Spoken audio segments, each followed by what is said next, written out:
for this exercise that we're going to do is called high knee tucks with squat jumps. So for this progression, to make it a little bit easier for them to better understand and really focus on that stability and explosiveness and strong landing, you want to have them starting in a squatted position like this. You'd almost tell them to reach like they're reaching behind them, like you're trying to pull something. From this position, you want them to imitate trying to pull something from behind them. So almost like if you were doing a baton, like grabbing a baton in a track relay race. You want to pull, like as if you're pulling something behind you. Once you pull forward, you want to use those arms to shoot yourself forward and use all the power through your gluteus to explode up. Once you explode up, you want to drive those knees up into the chest, and when you come down in the landing, you want to make sure that you maintain that athletic stance with your heels on the ground, maintaining shoulder width. So it would look like this.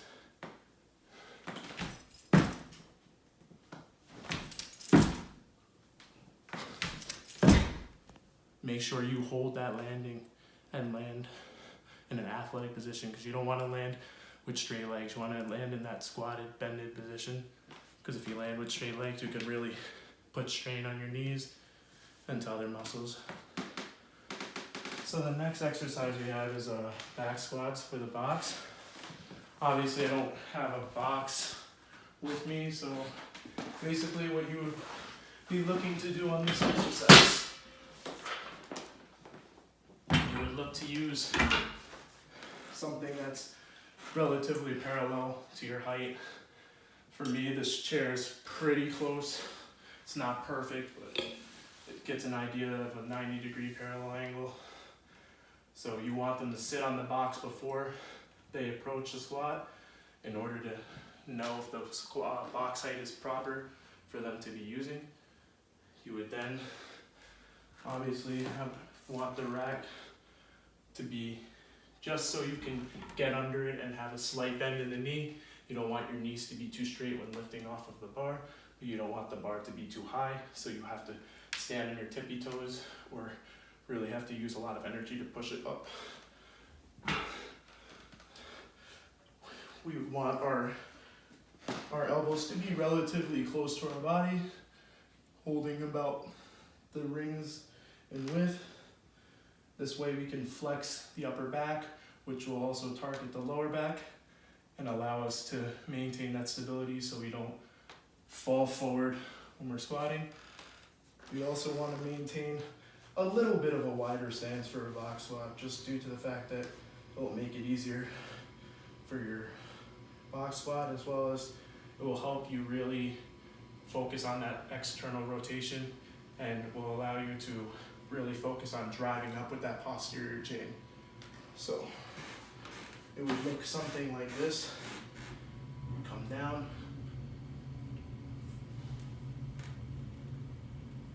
And then drive back up.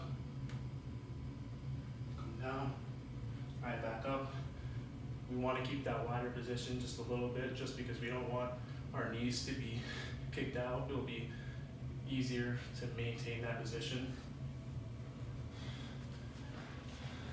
The next exercise that we have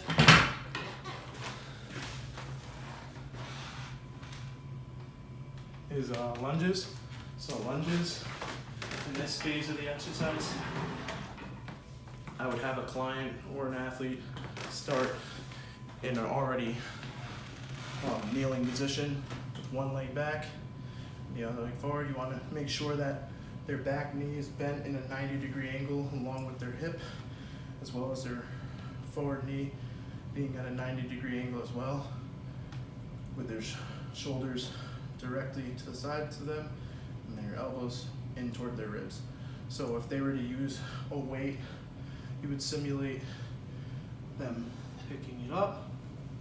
They would get up into that position and drive their leg back, so they understand the rhythm. Once they get up to here, they can just perform a natural lunge as so. Come down, keep that 90-degree angle, that chest up, posture straight up, shoulders back, and drive back. You'll alternate. Same thing, drive back, drive back. The next exercise we have is split squats. Relatively similar kind of position. I would have them start in the same type of position, kneeling position. If the client is strong enough, they'll be able to just take their weight and come up, take their weight and come up. If a client may have a little bit of trouble with their stability, their balance, or not just strong enough to come up, you can have them start off by using their hands. Use their hands to drive themselves up. Practice that a few times. Once they feel like they're stable, you as the personal trainer can hand them the weights as so. They can maintain this position and drive down and use a little bit of that momentum they've already built up to carry themselves through the rest of the workout. The next exercise we have would be a dumbbell overhead press. I don't have any dumbbells with me, but basically for this exercise, all you want to do, you maintain an upright posture. You want to get the weight up into this position where your elbows are facing up. You want your elbows tucked toward your ribs, and you want to keep it narrow close to your body. Once you maintain this position, hold it for a few seconds, as the time under tension is good for muscle hypertrophy. You then would explode straight up and let your shoulders move the weight. If the client is a little bit weak and may need to use a little bit of a leg drive, you can have a little bit slight bend in the knee. Use those knees a little bit to explode up, just to give them a little bit of extra assistance if they need it. But relatively, you want to just keep that core strong and explode up and then come back down. When you get to the top here, you want to hold this position for maybe a few seconds. Again, just for that time under tension principle. You want your palms facing you, facing each other, my mistake, and you want your biceps in towards your ears. You come back down, and you come back up, and so on. The next exercise would be a bench press. Obviously, I don't have a bench with me, but again, I'm gonna just try to use what I have. This can simulate a little bit. So for this, if you have a bench or a couch or anything that you can rest your shoulders on, you can maintain a strong position. If you were to pull the weight off of the bar, so say the bar off of the rack, say if it was racked already, you'd want to hold it by the rings with your ring fingers around the rings that are on the bar. And you're gonna notice you want to be looking up at the bar. You want the bar to be about over your eyes. You want to drive those legs shoulder width into the ground and keep them firm. And look to use the drive from your feet and your back to drive up. Then you want to keep your chest flexed up and your shoulders back. You would then lift the weight up off of the bar, keep it straight over your face, and you would move it forward just a little bit so it's in line with your chest, and you would bring it down to your chest. You would explode up. If the client has shoulder problems or any type of deltoid issue, you would have them just decrease depth a little bit and have them really focus on flexing the chest, coming straight up and straight down. Straight up and straight down. Just as so. Right. So the next exercise that we have, next exercise we have in the workout would be a push-up.